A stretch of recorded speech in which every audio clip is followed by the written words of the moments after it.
Fiction, science fiction, horror, fantasy, crime, LGBT, thriller.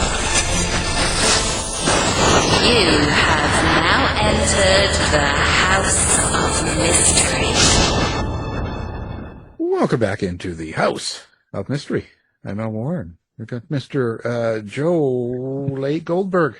Joe DIY Goldberg. That's what's going on right now. Yeah, what's going on with you? You're doing all the... Remember that backyard patio project that I did? Right. That was perfect. That wasn't quite so perfect. Well, I decided to take it all up, and I'm spending 5 days trying to strip 2 layers of brand new sealer off of it. And it's just a barrel of fun. Walk away from the backyard. I can't. That's one of those things. Once you start, you kind of go, well, this was a bad idea. Good was good enough. But I'm my father's son, and that wasn't going to do it. And so now I got myself into a mess. I can work my way out. I just don't have any time to write now because I'm back in the backyard of a power washer getting crap all over myselve. Joe DIY. Well, why don't you hire someone? Oh, of course, no, forget it. It's too late now. Yeah. I would do it. We're close. I'm going to hire Robert because I know Robert is a handy guy. Oh, yeah. Well, even handier is Avery. Yeah. Hey, listen, so we've got Mr. Avery Bishop. Thank you for being here. Thank you for having me, guys. Avery, so what's going on? You've got a new Audible original coming out. It's called The Chateau. Tell us a little bit about that and how that came about. This I want to know. I want to know this, Avery. Tell me how you did this. Yeah, so The Chateau. So I had done a Audible original with, it was with Audible, obviously, a couple years ago. It was a novella called Dear Seraphina. So I kind of had a prior relationship with them because we managed to get in with that. And I think and so basically Audible, they want to kind of create their own exclusive content. So they will produce audiobooks and audio dramas and I think even podcasts that ideally are specifically just for Audible. So mostly if you're an Audible member, you can just download it for free. And eventually, at least for the author standpoint, there is like a holdback. So like my novella, Dear Seraphina, eventually did come out as an ebook and a paperback farther down the line. And that's going to happen here with The Chateau. However, The Chateau is, as of right now, exclusively an audiobook. And I will say this, initially it was supposed to just be a novella. We pitched it as a novella. It grew from there. But initially I thought it was like, okay, maybe this might be about 30,000 words. And as usual, I was an idiot and had no idea what I was thinking about. And this is why I hate to plot things out because, I always like to just let the story kind of just grow organically. And then once we actually did sell it, I realized, oh crap, the way to make this work is I'm going to have to do a whole other point of view. And at that point it became, I think it became like at least double the length of what we thought it was going to be. So I think the audiobook right now is clocking in around about 7.5 hours as opposed to 3 hours. How do you expand that easily though? I mean, that's like doubling your size and I know another point of view but how do you do that with any confidence?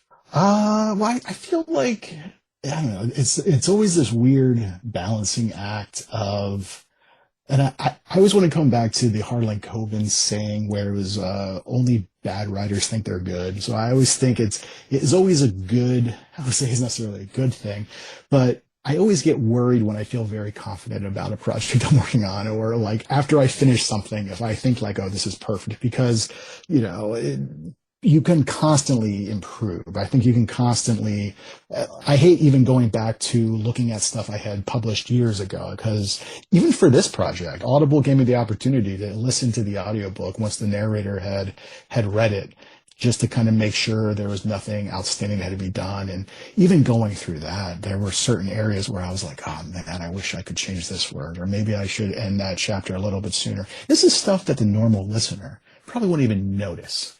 As far as they're concerned, like it's just, but of course as the author, you just start picking apart different things. But so let's kind of like, I guess, go back a little bit. So the setup for The Chateau is it centers around this idea of a newlywed couple. They go on their minimoon to this luxury resort in the Catskills. And while they're there, they basically find themselves entrapped in this homicide investigation. And so the seed of the idea came from this idea of a mini moon. And I don't know about you guys. Like, Joe, I had met your lovely wife at BoucherCon the other year. I don't know, Alan, about your significant other, but do you guys, like, for me, and I've been married so long now, I couldn't even really tell you, and I shouldn't even be admitting this, but like, I don't even know how long I've been married. It's definitely been over a decade. You know, like, I couldn't tell you off the top of my head. I know my anniversary date, but it's been a while. And so at that time, I guess technically we'd gone on a mini moon. You know, we got married and then we kind of like went away like for that night to like a bed and breakfast. And then eventually later we did a honeymoon. But I guess in the past decade or so, it's become more of a fad or a trend of these mini moons, which are just like these, like, you know, newlywed couples get married and then they go away for a day or two. And then later they go on more of a honeymoon where they go really, you know, to Paris, you know, Hawaii, wherever they can afford. And so it was kind of this idea of a mini moon. And it all came about because my agent, she was getting married, and I think we had a phone call, and she was just letting me know, like, okay, you know, basically her availability coming up. Like, I'm getting married this, and then we're going to be going on a mini moon, and then I'll be back at this date. And for me, I'm thinking, like, what's a mini moon? I don't know. Have you guys heard that term before? I hadn't heard that before. I think I saw it on some TV show. Yeah. So it's relatively new. By the way, 40 years. 40 yeah. years. And so she told me, and, you know, I'm like, oh, okay. Yeah. I mean, like, that's kind of, you know, it's not like necessarily a new concept, but I guess it's more of a newer term. And I had to go back through my email because I knew I was going to be doing this interview. I mean, I have a few other interviews coming up, and like in my head, I'm thinking, like, I know this happened, but I had to dig through my emails. And this was back in July 2022. And basically, my agent had come back and I said, you know, happy to hear you enjoyed your mini moon. And then in parentheses, I put the thriller writer in me is already thinking about a story involving a recently married couple going on a mini moon, and, well, something bad happens naturally. Because, you know, in my demented crime writer brain, I'm just constantly thinking of, like, worst case scenarios, like that always what if. And so initially started out just kind of like a little bit of a joke, but then the more I started thinking about it, I'm thinking, like, you know, we can come up, you know, basically let's come up with this idea. And so I had pitched some ideas, and we ended up, you know, going to Audible with one in particular. They liked it. You know, at that point I had written, I think, a few sample chapters, and I wrote an outline, which, again, I hate writing outlines.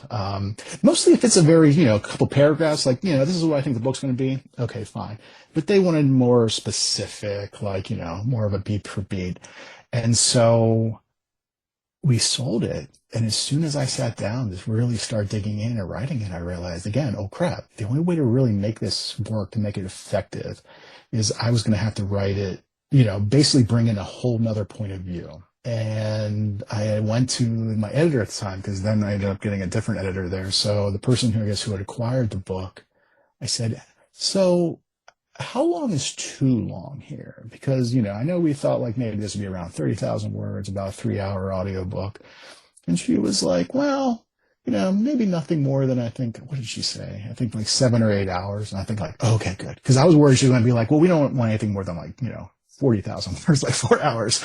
And then so I just, you know, I started writing, and I think in the end, it, you know, the book is so much better for it. And yes, had we, you know, maybe pitched it, it was going to be a 60, 70,000 word novel, I may have gotten paid a little bit more, but you know what? It is what it is. You know, for me, it's always about how best to serve the story, how best to serve the characters.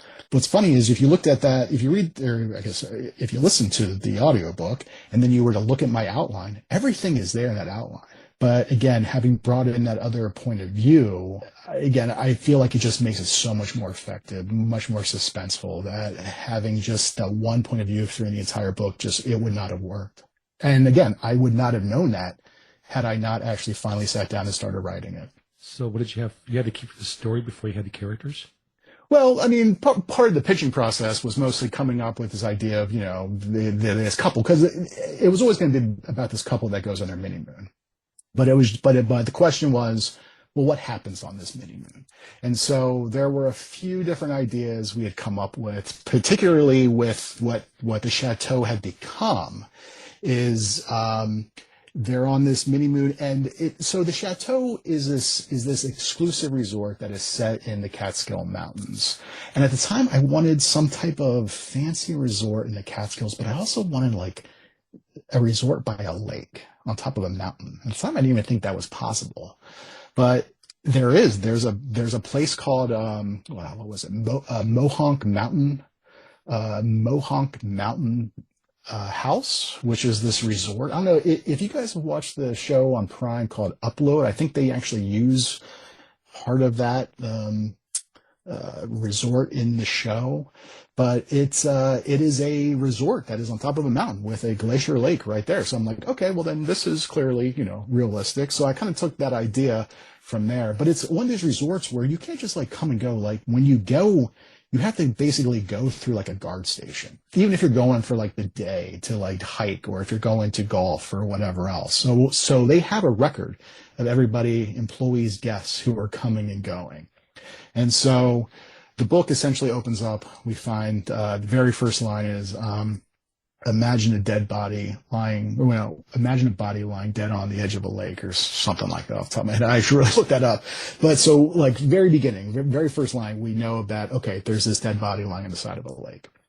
And so part of the homicide investigation, these detectives kind of think like, okay, clearly we're going to be able to solve this hopefully relatively easily because they have a record of everybody coming and going. And we find that our main character, Nina, she's part of the newlywed couple. And after the police have spoken to everybody on the resort, employees, guests alike, they realize that she has had the most contact with the victim, with the deceased. And the more she kind of starts talking about the little interaction she had with this person, the more questions start popping up, and the more she starts questioning everything, and kind of things go from there. And if anybody has ever read any of my other stuff, they can kind of know that, there's really crazy twists. Like it's really hard to explain without, giving too much away, but it was a lot of fun. Well, which are the 2 points of view then the stories are done by? So the book starts off with Nina. We have first person present tense. A lot of these books in this space, psychological, domestic, suspense, first person present tense. And then we have one of the detectives. We have her point of view, but I do that in a third person present tense. So we get her point of view through third person. And there's a juxtaposition too, because the book is about, again, this newlywed couple. And then we have juxtaposed with the detective, who is an older woman. She's in her 40s. She's on her second marriage. Her husband is going through cancer treatment. So we see like kind of like the two different stages of marriage as well. Like part one of the book, we have, to have and to hold from this day forward. Part two, for better, for worse, for richer, for poor, in sickness and health. And part three, to love and to cherish till death do us part. So going through like just the traditional vows. And I really kind of wanted to, and again, this was one of those things I realized as I was writing it. It wasn't one of those things where I sat down and knew from the beginning, oh, this would be really cool to kind of show this juxtaposition. It kind of came as we were kind of, as I was writing the book from Nina's point of view, at least from the first half or the first third, seeing, these two detectives that she's talking with.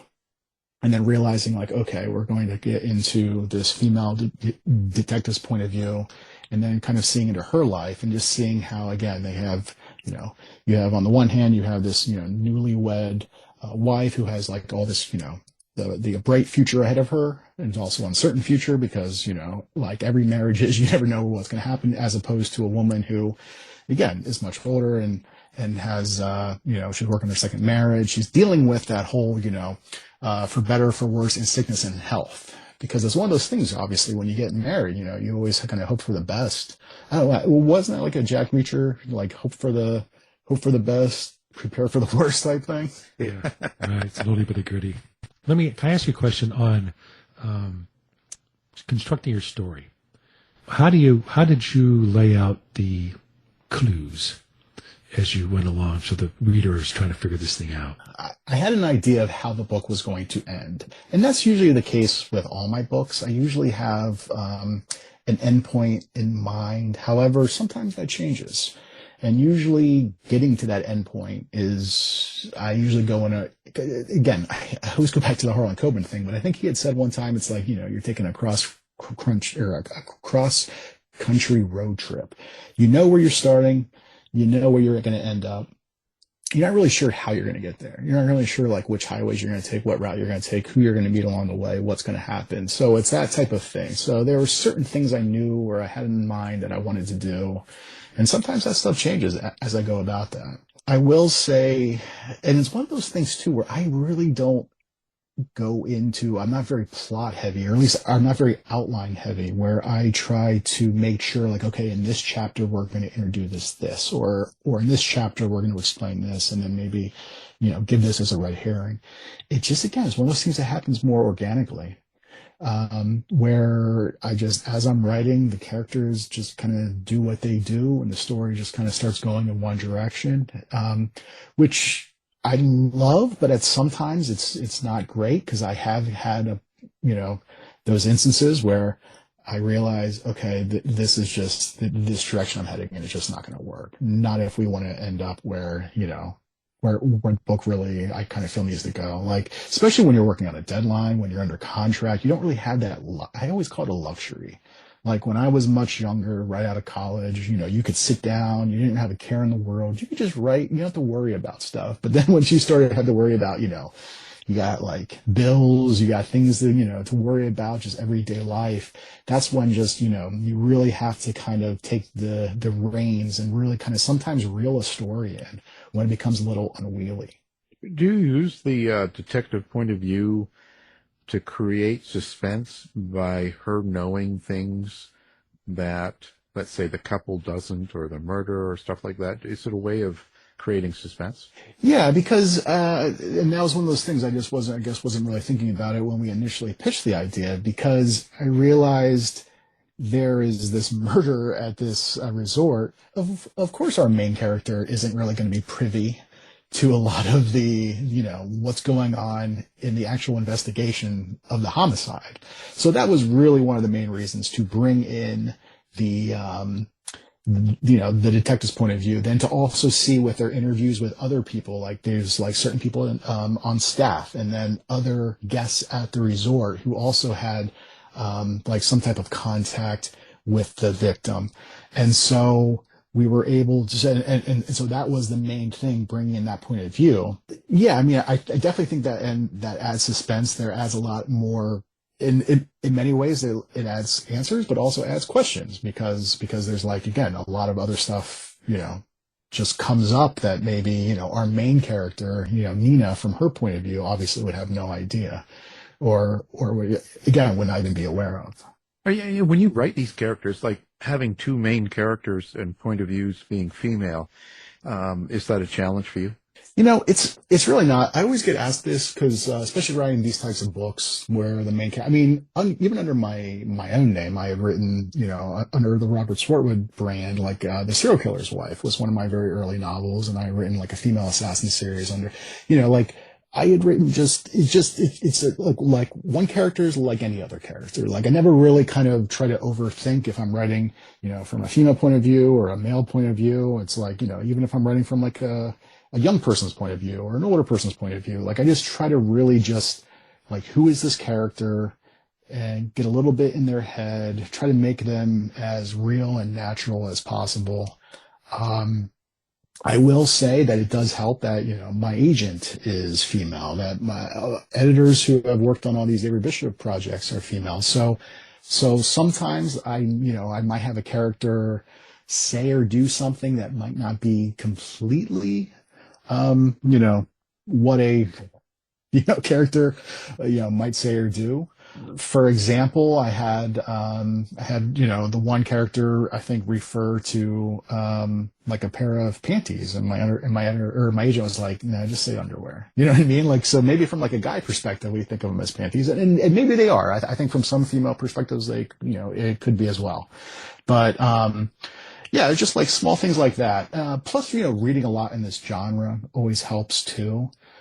Kind of just, I don't know. I mean, I'm sure you guys read a lot. Not even this genre. I always say too, it's always good to read outside of the genre as well. Like even if you are a crime writer, it's good to read some literary fiction, some science fiction, horror, whatever, because good writing is good writing. Or I should say great writing is great writing. So wherever you can find great writing, it shouldn't matter on the genre.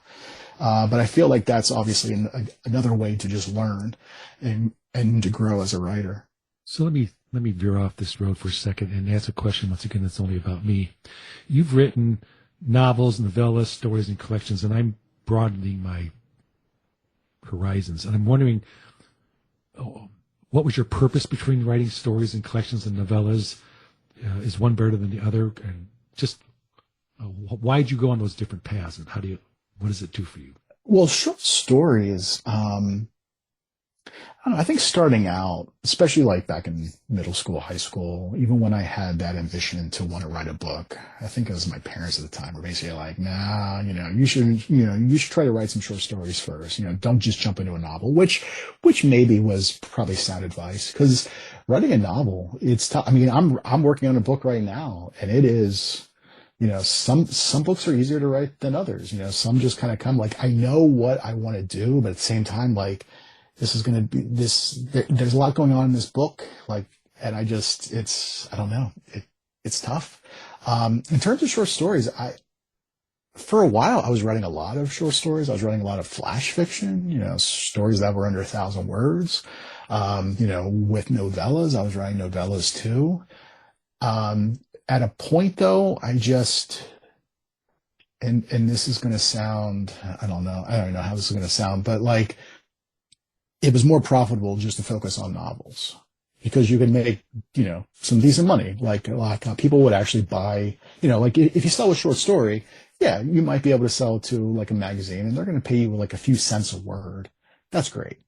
But then that's it. Whereas opposed to a novel, you could, sell to a publisher. If you sell publish, it's something that you could just, in theory, continue to, build an income. And I think, more people like us, we're, people who like to read, people who are writers, we like short stories. We like to read short story collections. I would say the general reader does not like to read short story collections. Like they could care less. Like that's usually why you see, even like big name authors, like I feel like a lot of publishers don't even really publish short story collections anymore, but, those that do are usually by big name authors. And even those books, if you look on Amazon or Goodreads, like based on just like the number of reviews, like, you can tell like they just don't sell that well just because for whatever reason, like people want novels. People want those, even like a short novel. I think something could be about like 40, 50,000 words, something that people can, spend at least a day or two to read. I think if they spend at least a day or two, they feel like they got their money's worth. If they spend an hour, they're gonna be because I think even Amazon, oftentimes they will publish these original short stories. And I don't know, sometimes it just seems like people like leave bad reviews because they're like, it was too short. And it's like, well, yeah, it was a short story. Like, I don't know what you were expecting. So it's maybe a lot of readers just at this point are just kind of at this idea like all ebooks should be novel length. And of course, that's not the case. And even though you might specify this is a story or this is a novella, that's another thing too. Do you think a regular, everyday reader who is reading a book here or there, like they know what a novella is? I would say no. But personally, I would love to get back, more to writing some, short stories and novellas, because I think that sometimes though, like, I don't know about you guys, like if I have an idea for a story, I've been doing this long enough that I typically have a good idea whether it would be better served as a short story or a novella or a novel. Or even as an audio drama. That's a whole other thing, but I'm certainly kind of like going back and forth with my editor at Audible, pitching this idea as an Audible drama, kind of like, like the old Orson Welles, War of the Worlds, like that type of thing, where you have like a full cast and everything else. But even in that, I can sometimes have, especially when I'm working on a novel, I can usually, I don't know, in the back of my head, I can usually think like, okay, this is probably going to be 80,000 words, or this might be about 100,000 words. And sometimes it's shorter, sometimes it's longer, but usually it's thereabouts. And then of course I have what happened with the Chateau, where initially I thought it was going to be a novella, and then it became a short novel. So then so maybe I am just full of crap on that one. Yeah, sure, certainly. So writing as yourself and writing as Avery Bishop, are you a different person when you do that? The books or the stories, or are you the same? Like what makes you go one way or the other? I think it really depends on. So the Avery Bishop books are more psychological suspense, whereas opposed to the stuff under my name, Robert Swartwood, again, is more crime action thriller. And so when you look at the difference between suspense and thriller, and I'm trying to think of, let me see if I can find it here. Because I remember my editor at Amazon Publishing, she had said, here it is. Suspense is a little more subtle. Threats and the promise of danger to come, rather than so much direct violence on the page. And so for me, when I wrote my very first Avery Bishop novel, Girl Gone Mad, the very first draft I had done, well, of course, very first draft, but like the very first, the draft I was like basically shopping around at that time when I was in between agents and trying to get an agent. It was a very different novel than what eventually became published. Because at that time, I was really approaching the story from a crime thriller sensibility, where, the more violent, the bloodier, the better. Whereas opposed to suspense, again, it is more of that, what's around the corner. So I feel like at this point I've gotten a little bit better grasp on it. But it is definitely like my Avery Bishop books are definitely more of that suspense angle. At the same time, I do come at them from a thriller, sensibility. So they are pretty fast paced, and I try to kind of make sure the pacing is really good. So it's not like you're just, slogging through it or whatever. But at the same time, it's not, whereas opposed to more action where, people are like, having high speed chases and shootouts and stuff like that. Right. But you come up with this idea, and it might be more suspenseful or it might be more thriller, depending. Like when you're coming up with this idea, then you develop the characters into that idea, and that's kind of the direction you go in. And so when you do that, do you have the same process in both situations when you write these characters? Yeah, there are absolutely times where I've had ideas where I could be probably either or, where I could take this idea and make it more. In fact, I remember one time even pitching an idea to my agent, and she thought it was more of an Avery Bishop type book. And in my head, I thought it was more of a Robert Swartwood type book, mostly because in my head, I was seeing more of the character, more of the story than what I had, the couple sentences or paragraph or whatever it was I had sent my agent. So that's usually on me too, where I hate the idea of having to pitch things, because sometimes I see a book or I see a story much more vivid in my head, or kind of where I feel things will go, as opposed to, what somebody construes from the paragraph or two that I send.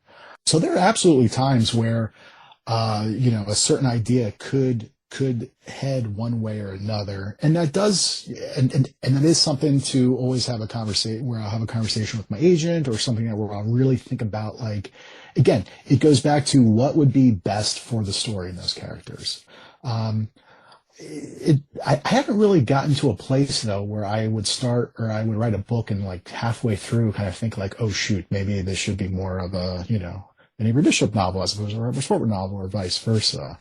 I'm sure I might run into that someday. And in fact, there is one idea I do have where I kind of feel like I'm kind of like maybe melding some part of some psychological suspense and then also some, thriller aspects. I don't know. Maybe it'll be an Avery Bishop and Robert Swartwood novel. We'll do kind of a duo type thing. If I remember correctly, your books are standalones, right?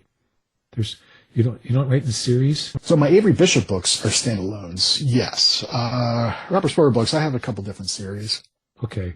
So I'm trying to get the idea of writing for series and writing for standalone, because it's exactly where I am right now. But I just got a text saying, don't make a series out of this. It's just going to be a one-off. So I'm trying to figure out. Yeah, but here's the thing, Joe. Right?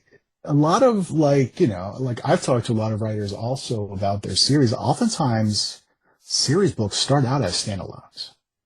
And then, because I even think like Michael Connolly's very first Harry Bosch novel, like he initially wrote that as a standalone. And then, the publisher was like, you know what? We'd like to see another book here. Bruce Borges, I was talking to him the other day, like The Bitter Past. He initially wrote that as a standalone. And then I think, then I think when they were shopping it around, basically, the publisher was like, do you think you could continue with this character? Do you have any other ideas? So like, that's something where I think on the one hand, it is something to consider when you're working on a book. Like, is this something where I could continue potentially? Because then that's like some books, like people sit down knowing, okay, this is going to be book one. Like, I think I could probably take this character for at least 3 or 4 or 5 books. And then sometimes they can go longer. But sometimes, sometimes, series just kind of evolve from what is initially a standalone. Yeah, I mean, just in case, I've got a book 2 and book 3 in my head, so in case someone asks, like, oh, you have a bestseller, give me another one. Yeah. Or, hey, don't ever write this book again. So just good having that thing ready to go in your back pocket. With the Chateau, what is it you hope? Because it's an Audible, it's their original, it's kind of like a mini show in a sense. What do you hope readers get out of this?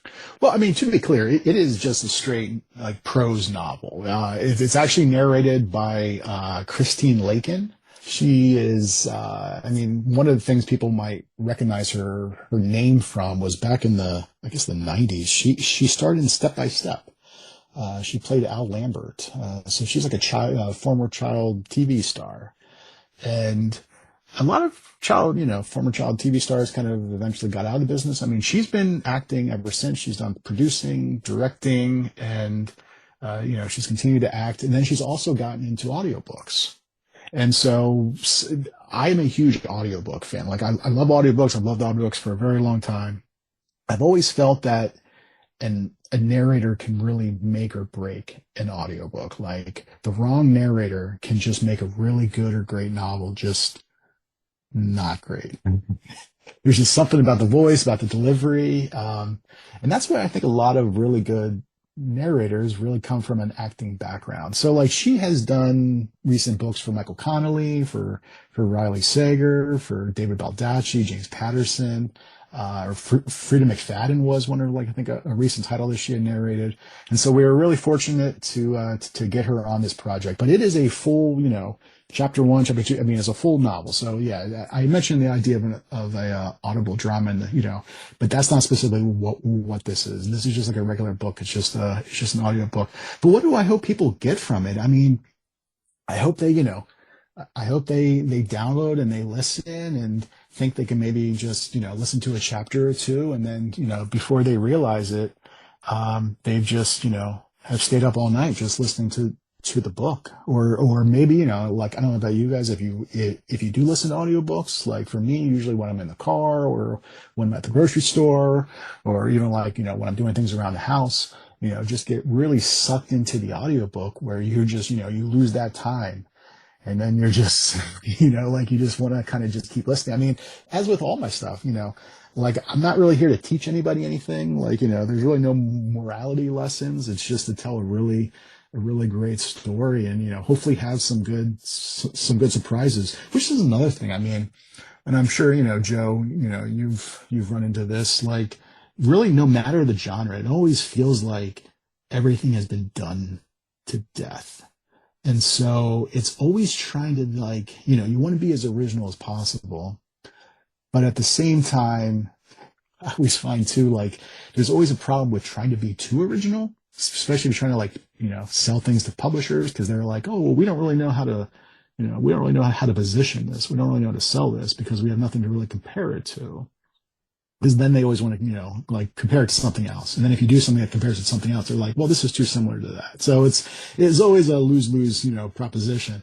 But, and that was the thing about the mini moon. It was more of a recent trend where like, well, as far as I can tell, I think at the time I looked on Amazon, there weren't really any like books, focusing, suspense books about specifically like the idea of a mini moon, which again is just kind of like a honeymoon light. But, so that was kind of like that was kind of how we came into the story, kind of the conceit. Just the idea of a mini moon, because like it gets, a little bit of a trend and a little bit of the moment, I guess, as they like to say in publishing. But yeah, no, I just want people to have a good time. If they get to places in the book and just kind of like blurt out, "Holy crap," like in public as they're at the grocery store listening to whatever happening, like that would be the best thing because there's like, there are some good twists, there are some good surprises. So, yeah, I mean, whenever you can elicit some type of reaction to people, hopefully positive. Sometimes the reaction is, they throw their book across, you always hear that people say that they throw their book across the room. And maybe that happens. I don't know. I have never personally thrown my Kindle or book across the room, but Yeah. I'm not going to say it's not possible, but I've heard that people have done that in the past. But quite honestly, even that's a reaction. You know what I mean? Like, I think the worst part is somebody just being completely indifferent about the book. We're having just no feelings whatsoever. That is always kind of worrisome. I only listen to audiobooks. I mean, I like hearing, in fact, reading is becoming more of a chore because I'm so out of practice. How do you like to hear your words being spoken like that? What does it make you feel? How does it make you feel? I mean, it's always great. It's always exciting. I mean, usually the process with they usually have some narrators come back with where they do a sample, where it basically is like an audition, where sometimes with certain narrators they will just offer a narrator, maybe like right now, Scott Brick does the Orphan X books, and him and Greg Hurwitz are friends, and so I think at this point, Scott was always kind of the idea for that book, and in fact I think even Scott had said like the James Patterson, Michael Crichton Eruption, like the publisher came to him and said, "Hey, can you narrate this?" Sometimes with narrators, like they get these auditions, and they basically are auditioning to become the narrator for that, and so from my end, from an author end, eventually I received an email where it was like, here are like 5 or 6 auditions, and you would just kind of hear them read like portions of a chapter, and from that you just get a sense of who you kind of feel is just in your head, like what does that voice sound like? Who is the best suited to kind of read this book? And again, Joe, you mentioned you listen to a lot of audiobooks, so again, I'm sure you kind of probably feel the same way.